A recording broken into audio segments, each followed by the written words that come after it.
உருவில் படையலுக்கு மும்பைக்கு எதிரான சிஎஸ்கேவோட பிளேயிங் லெவனில் இப்போ வாய்ப்பு கிடைக்க போகிறது கன்ஃபார்ம் ஆயிருக்கு. நம்ம சிஎஸ்கே யாரோட இடத்துல எடுத்துகிட்டு வர போகிறாங்க, இப்போதைக்கு எந்த பிளேஸில் எடுத்துகிட்டு வந்தால் நம்ம உருவில் படையல் ஒரு கம்பேக்கை வந்து கொடுக்க முடியும், சிஎஸ்கேவோட ப்ராக்டிஸில் என்னென்ன சம்பவங்களை வந்து பண்ணிட்டு இருக்காரு, இதை பற்றின ஒரு ஃபுல் டீட்டெயிலை பற்றியும் தொடர்ந்து சொதப்பிட்டு இருக்கிற நம்ம டூபேயை சிஎஸ்கே ட்ராப் பண்ணுவாங்களா, அதுக்கான வாய்ப்புகள் எவ்வளோ இருக்குது, ஒருவேளை சிஎஸ்கே ட்ராப் பண்ணால் அந்த இடத்துல யாரை எடுத்துகிட்டு வந்தால் நம்ம டூபேயோட ரீப்ளேஸ்மெண்ட்டாக பர்ஃபெக்டாக இருப்பாங்க அப்படிங்கிறதையும் இந்த வீடியோவில் பார்த்துடலாம்.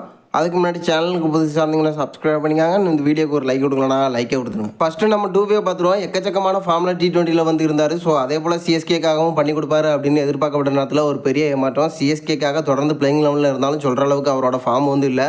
ஸோ இப்போ நம்ம சிஎஸ்கே ஒரு ட்ராப் பண்ணுவாங்களா அப்படின்னு கேட்டிங்கன்னா அதுக்கான வாய்ப்புகள் கம்மி தான். பட் ஒருவேளை சிஎஸ்கே ட்ராப் பண்ணுற பட்சத்தில் அந்த இடத்துல நம்ம ராமகிருஷ்ணா கோசை சிஎஸ்கே வந்து எடுத்துகிட்டு வரலாம். பவுலிங், பேட்டிங், ஃபீல்டிங் அப்படின்னு எல்லாத்துலேயுமே வந்து கலக்கி கொடுப்பாரு. டூபியை பொறுத்தளவுக்கு எதுலையும் சொல்கிற அளவுக்கு இல்லை.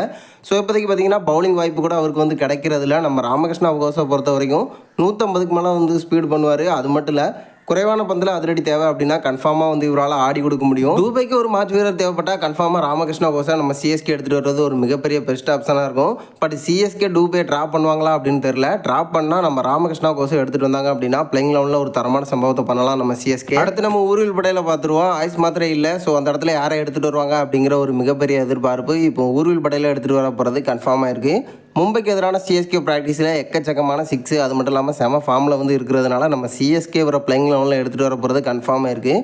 ஸோ இப்போதைக்கு நம்ம சிஎஸ்கே வர எந்த இடத்துல எடுத்துகிட்டு வர போகிறாங்க அப்படின்னு கேட்டிங்கன்னா இப்போதைக்கு ஃபினிஷிங் ரோல் வந்து எம்டியாக தான் இருக்குது. ஸோ அந்த இடத்துல எடுத்துகிட்டு வர்றதுக்கான அதிக வாய்ப்புகள் இருக்குது.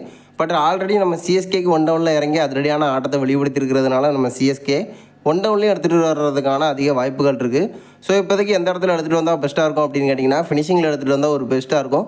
ஏன்னா குறைவான பந்தில் அதிரடியான ஆட்டத்தை வந்து ஆடி கொடுக்க முடியும். ஏன்னா நம்ம சிஎஸ்கேல ஒரு ஃபினிஷிங் வந்து இல்லை. ஸோ உருவில் படையில் ஃபினிஷிங்கில் எடுத்துகிட்டு வந்தால் ஒரு சம்பவத்தை பண்ண முடியும். ஸோ வெயிட் பண்ணி பார்ப்போம் நம்ம சிஎஸ்கே இவரை எந்த இடத்துல எடுத்துகிட்டு வர போகிறாங்க அப்படின்னு. ஸோ நீங்கள் என்ன நினைக்கிறீங்க? நம்ம உருவில் படையில் சிஎஸ்கே எடுத்துகிட்டு வர்றதா இருக்கட்டும், இவர் எந்த இடத்துல யூஸ் பண்ணால் நம்ம சிஎஸ்கேக்கு ப்ளஸ்ஸாக இருக்கும் அப்படிங்கிறத மறக்காமல் நம்மளோட கமெண்ட் பாக்ஸில் தெரிவிச்சிருங்க.